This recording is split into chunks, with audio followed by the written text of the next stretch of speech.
In this video, we are going to cover the topic morphology of bacteria of microbiology.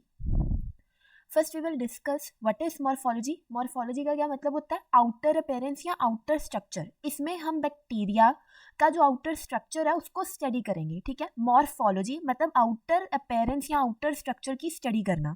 तो सबसे पहले हम discuss करते हैं size and form of bacteria. तो बैक्टीरिया की लेंथ कितनी होती है? 0.5 to 5 माइक्रोमीटर और डायामीटर 0.2 माइक्रोमीटर. ये एज इट इज याद रखना है. लेंथ कितनी है? लेंथ 5 वाली है, 0.5 to 5, पर डायामीटर कितना है? 0.2 माइक्रोमीटर. उसके बाद ये एमसीक्यू आ सकता है कि स्मॉलेस्ट बैक्टीरिया कौन सा है? फाइटोप्लाज्म. जैसे ह्यूमंस में हम किसको बोलते थे? माइकोप्लाज्मा को. यहाँ पर बैक्टीरिया के केस में कौन है? फाइटोप्लाज्म. लार्जेस्ट बैक्टीरिया की दो एग्जांपल्स है, एक्रोमेटियम ऑक्सैलिफेरम एंड एप्यूलोपाइसियम फिशलसोनी. एटलीस्ट एक याद रख लेना, achromatium oxaliferum. This is the largest bacteria and smallest bacteria के एग्जांपल है फाइटोप्लाज्म. उसके बाद हम पढ़ेंगे types of bacteria on the basis of morphology. Morphology मतलब हम यहाँ पर शेप की बात कर रहे हैं. तो पहले तुम स्ट्रक्चर देखो. पहला ब्रॉड, ये broad classification, broadly on the basis of shape हमारे पास 4 टाइप्स की बैक्टीरिया है. कोकाए जो कि स्फेरिकल है, बेसिलाई जो कि रॉड शेप्ड है, स्पाइरला जो कि स्पाइरल शेप्ड है एंड विब्रियो जो कोमा शेप्ड है. ठीक है. अब इनके अंदर भी सब कैटेगरीज हैं. सबसे पहले कोकाए के केस में ना तुम ऐसे याद रखो, पहले तो ये जो नंबर्स होते हैं मोनो, डाई, टेट्रा, तो ये 3 याद रख लो, मोनोकोकाए, डिप्लोकोकाए एंड टेट्राकोकाए. उसके बाद 3 एस है, स्टेफाइलोकोकाए, स्टेप्टोकोकाए एंड सार्सिना. हो गया याद? सबसे पहले 3 नंबर मैंने कहा, मोनोकोकाए, डिप्लोकोकाए एंड टेट्राकोकाए. उसके बाद 3 एस, streptococci, staphylococci and the last is सार्सिना.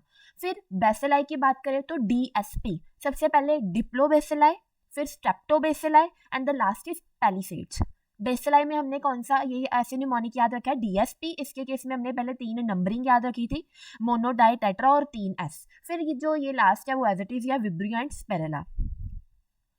उसके बाद इनके अलावा भी और टाइप्स के बैक्टीरिया होते हैं on the basis of morphology. उनका निमोनिक है स्कैम, बस उसके स्पेलिंग चेंज कर दो, SCCAM.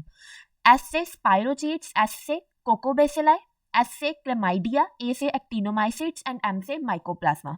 तो सबसे पहले हमने on the basis of morphology ये 4 ब्रॉड कैटेगरीज देखी. फिर उनके अंदर हमने ये वाली कैटेगरीज देखी थी. फिर हमने उसके अलावा जो बैक्टीरियाज है on the basis of morphology, फिर हमने उनकी बात की निमोनिक किससे? स्कैम से. Spirochetes, coccobacilli, chlamydia, actinomycetes and mycoplasma. अब हम पढ़ रहे हैं बैक्टीरियल सेल स्ट्रक्चर. जो बैक्टीरिया उसका स्ट्रक्चर स्टडी करेंगे. तो सबसे पहले हम पढ़ेंगे structures external to cell wall. Bacteria के पास सेल वॉल होती है ना, उस सेल वॉल के बाहर जो स्ट्रक्चर्स हैं सबसे पहले हम उनकी बात कर रहे हैं. उसमें सबसे पहले हम पढ़ेंगे फ्लैजिला. सबसे पहले फ्लैजिला है क्या? ये ऐसे का फ्लैजिला दिखता है. ये बैक्टीरिया उसकी सेल वॉल के जो एक्सटर्नली ये लाई कर रहा है.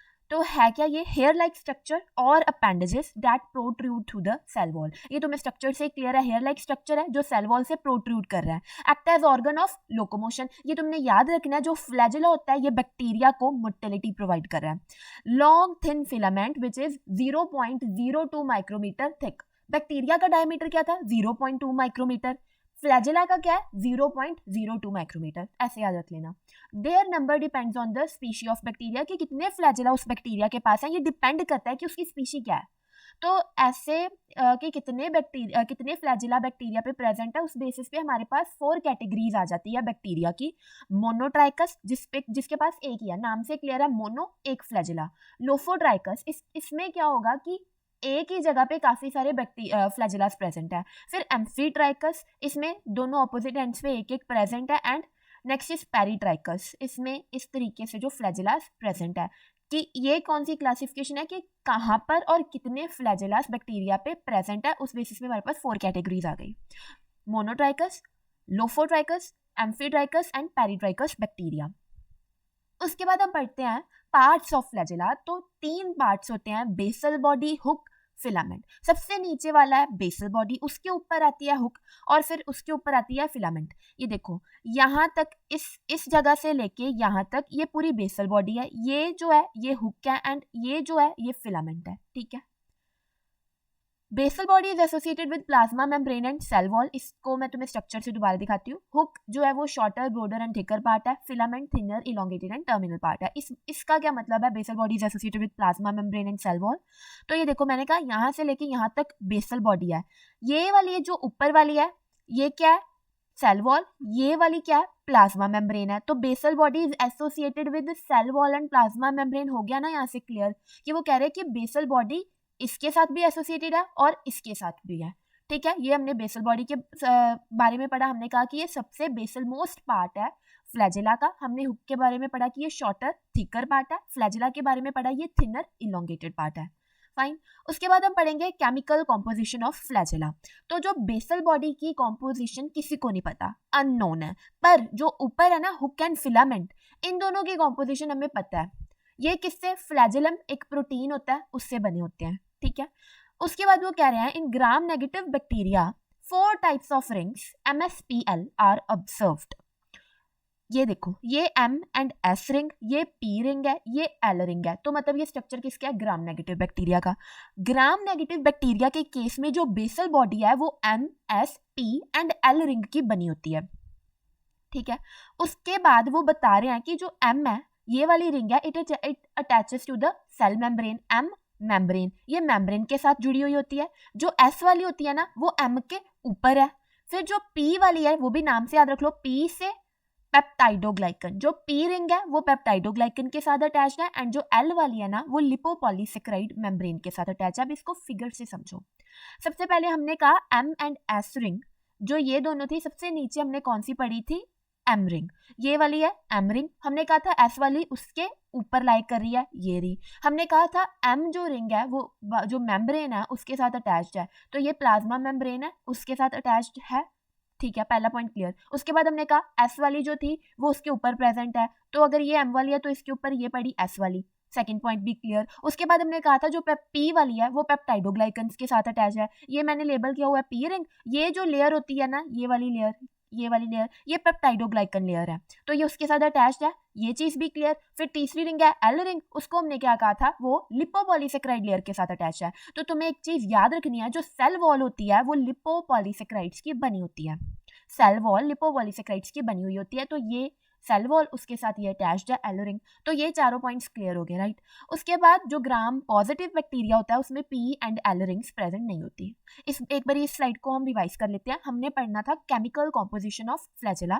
हमने कहा कि जो बेसल बॉडी है, जो सबसे नीचे वाला पार्ट है, उसकी केमिकल कॉम्पोजिशन हमें पता नहीं है, पर जो P एंड L है उसकी पता है, वो फ्लैजेलम प्रोटीन के बने होते हैं। फिर हमने कहा जो बेसल बॉडी है वो MSPL इन 4 रिंग्स की बनी होती है। जो M है वो मेम्ब्रेन के साथ अटैच है, जो S है वो M के ऊपर पड़ी है, जो P है वो पेप्टाइडोग्लाइकन के साथ अटैच है एंड जो L वाली है वो लिपोपॉलीसेकेराइड मेम्ब्रेन के साथ अटैच है। ये तो याद हो ही जाएगा, M से मेम्ब्रेन, S तो ऊपर ही है, P से पेप्टाइडोग्लाइकन, L से लिपोपॉलीसेकेराइड मेम्ब्रेन। फिर हमने पढ़ा ग्राम पॉजिटिव बैक्टीरिया में P एंड L रिंग नहीं है। ये डायग्राम तुमने याद रखनी है फ्लैजेला की। उसके बाद नेक्स्ट स्ट्रक्चर्स हम पढ़ रहे हैं। हम क्या पढ़ रहे हैं? Structures external to cell wall. सबसे पहले हमने फ्लैजेला पढ़ लिया, अब हम पढ़ रहे हैं फिम्ब्रे एंड पिलाए। इनके फीचर्स क्या? पहले तो ये होलो होते हैं, अंदर कुछ नहीं प्रेजेंट होता, ल्यूमन होलो है। Filamentous, bristle like, thinner, shorter and more numerous than flagella. No role in motility. F pili और sex pili act as a fertility factor. अब इसको डायग्राम से समझो। हमने ये वाले जो रेड है दीज आर फिम्ब्रे, और जो ये येलो वाले ये पिलाए हैं, ये फ्लैजेला है। तो वो क्या कह रहे थे कि जो फिम्ब्रे एंड पिलाए ये होलो स्ट्रक्चर्स होते हैं, ये ब्रिसल लाइक स्ट्रक्चर्स है ना, ब्रश बॉर्डर लाइक स्ट्रक्चर है। फिर हमने कहा कि जो ये फ्लैजेला से छोटे होते हैं, ये भी चीज डायग्राम से क्लियर है।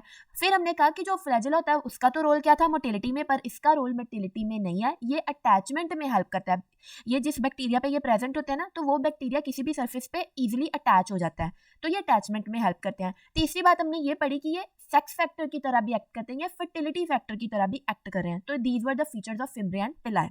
अब फंक्शंस भी सेम ही होंगे, एक बार देख लेते हैं इनके फंक्शन क्या है। Act as a receptor sites for certain bacteriophages. Bacteriophages क्या? बैक्टीरियोफेजेस वायरसेस को कहते हैं जो बैक्टीरिया को इन्वेड करते हैं और उसके अंदर ही मल्टीप्लाई होते हैं। तो ये जो फिम्ब्रे एंड पिलाए है ना, ये उनके रिसेप्टर की तरह एक्ट करेंगे कि तुम बैक्टीरिया में हो जाओ एंटर। ठीक है, they act as a receptor sites for certain bacteriophages. Bacteriophages क्या थी? वायरसेस जो बैक्टीरिया में इन्वेड करती हैं, तो ये उनके रिसेप्टर्स की तरह एक्ट करेंगी। सेकंड फंक्शन क्या है वो हमने पहले भी पढ़ा, अटैचमेंट में हेल्प करेगा। These prevent bacteria from washing away with flow of mucus और बॉडी फ्लूइड्स। ये इसको मतलब कि इन्फेक्शियस प्रॉपर्टी प्रोवाइड कर रहा है, ठीक है।